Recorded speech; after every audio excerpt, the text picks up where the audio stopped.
నమస్కారం. నా పేరు ముదిగొండ రాంబాబు. భద్రాద్రి కొత్తగూడెం జిల్లా రజక వృద్ధాల సంఘం జిల్లా అధ్యక్షుడిని. ప్రియమైన భద్రాద్రి కొత్తగూడెం జిల్లా రజక సోదర సోదరిమణులారా, తెలంగాణ రజక సోదర సోదరిమణులారా, ఈరోజు ఈ వీడియో మీ ముందుంచడానికి కారణం మన ప్రియతమ నాయకుడు భద్రాద్రి కొత్తగూడెం జిల్లా రజక వృద్ధాల సంఘం జిల్లా ప్రధాన కార్యదర్శి చిటికెన ముసలయ్య గారిపై అగ్రకుల పెత్తందారుల రియల్ ఎస్టేట్ మాఫియా వాళ్ళతో దాడులు జరిగినాయి. ఆ దాడులను ఖండించడం కోసమే మీ ముందు ఈ వీడియో ఉంచడం జరుగుతుంది. గత 25 ఏళ్ల క్రితమే మన చిటికెన ముసలయ్య గారికి ప్రభుత్వం అసైన్మెంట్ భూమి తన భార్య పేరు మీద 2 ఎకరాల 26 గుంటలు ఇవ్వడం జరిగింది. ఆ భూమిపై రియల్ ఎస్టేట్ వ్యాపారంగా మారి గుండాగిరి పనిచేస్తున్న సముద్రాల సైదులు, సముద్రాల రామకృష్ణ, సాయిబాబా, రమేష్ వారి కుమారులు ఈ ఈ భూమిపై కన్నుబడి దీన్ని కాజేయాలనే ఉద్దేశంతో గతంలో ముసలయ్య గారిని ఇబ్బంది పెట్టడం జరిగింది.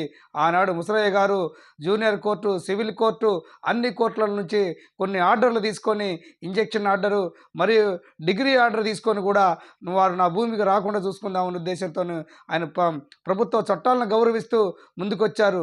కానీ ఈరోజు 27వ తారీఖు సోమవారం ఉదయం 10 గంటల సమయంలో తన వ్యవసాయ క్షేత్రంలో 2 నెలల క్రితం తను వేసుకున్న పంటను పరిశీలించడానికి అక్కడికి వెళ్తే అదే క్షేత్రంలో ఒక సీసీ కెమెరా దాన్ని దొంగలు కానీ ఇతర ఆవులు, గొడ్లు ఇట్లాంటి పడకుండా ఉంచుకోవడం కోసం కెమెరా ఒకటి ఏర్పాటు చేసుకుంటే దాన్ని కూడా ఇవాళ ధ్వంసం చేసి ఒక 100 మందితోని మూకలతోని ఈ సముద్రాల రామకృష్ణ, సముద్రాల సైదులు, సాయిబాబా, రమేష్, మహేష్ వీళ్ళందరూ ఒక ట్రాక్టర్ తీసుకొని వచ్చి ముసలయ్య గారిని అదే క్షేత్రంలో కింద పడేసి మారణ ఆయుధాలతో కొడుతూ తంతు అరుస్తున్నా కూడా వదిలేయకుండా తన మీద దాడి చేసిన పరిస్థితి ఉంది.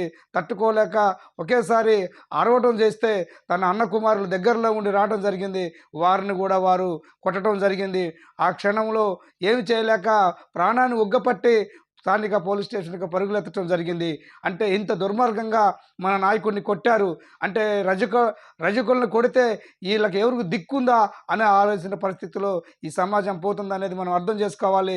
రజకులకు ప్రభుత్వం అసైన్మెంట్ భూమి ఇస్తే ఆ భూమిని కాపాడాల్సిన పోలీసు యంత్రాంగం, ఆ భూమిని కాపాడాల్సిన రెవెన్యూ యంత్రాంగం రజకుల కోసం పనిచేయక అగ్రకుల పెత్తందారుల ఉన్న రియల్ ఎస్టేట్ వ్యాపారులకు కొమ్ము కాసే పరిస్థితి ఉంది. మనం ఇచ్చిన కేసుని నిమ్మకు నీరెత్తినట్టు పక్కన పెట్టారు తప్ప ఆయనకు జరిగిన సంఘటనల మీద పరిశీలించే పరిస్థితి లేదు. రేపు జిల్లా వ్యాప్తంగా అన్ని మండల కేంద్రాలలో పేపర్ ప్రకటనలు, స్థానిక పోలీస్ స్టేషన్లలో మన శ్రేణులు ఇవ్వాలని చెప్పేసి నేను జిల్లా అధ్యక్షుడిగా పిలుపునిస్తున్నాను. అదేవిధంగా రాష్ట్ర వ్యాప్తం ఉన్న రజకులకే విన్నవించుకుంటాను. అయ్యా, మన రజకుడికే ఇవాళ అన్యాయం జరిగిందని అనుకుంటే తప్పు. రేపు రానున్న కాలంలో ఇది రాష్ట్ర వ్యాప్తంగా రజకులను కొట్టిన దిక్కే లేదనే ఉద్దేశం పరిస్థితి తీసుకొచ్చే పరిస్థితి ఉంది. మనకు ఒక వారసత్వం ఉంది.